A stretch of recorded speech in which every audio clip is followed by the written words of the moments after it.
రాబోయే 3 నెలలు ఎటువంటి శుభకార్యాలు కూడా ఉండవు. మూఢములు ప్రారంభమవ్వబోతున్నాయి.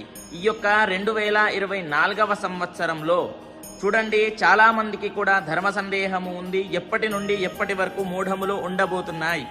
కాబట్టి పెళ్లిళ్ళు, గృహప్రవేశాలు, షాప్ ఓపెనింగ్స్ ఎట్సెట్రా ఇలా రకరకాలుగా శుభకార్యాలు ఉంటాయి. కాబట్టి ఇవన్నీ కూడా మూఢములో పనికి రావు అనే చెప్పాలి. కాబట్టి ఆ యొక్క మూఢములు ఎప్పటి నుండి ఎప్పటి వరకు ఉండబోతున్నాయి అనేది మీరు తప్పకుండా తెలుసుకోవాలి. చూడండి, ప్రారంభము ఎప్పటి నుండి అని అంటే 28 ఏప్రిల్ 2024 నుండి ప్రారంభమవ్వబోతున్నాయి.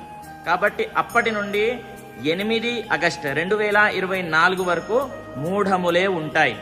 గురు శుక్ర మూఢములు ఉంటాయి. కాబట్టి ప్రతి ఒక్కరికి కూడా తెలియజేయండి, ఈ సమయంలో ఎటువంటి శుభకార్యాలు పనికి రావు.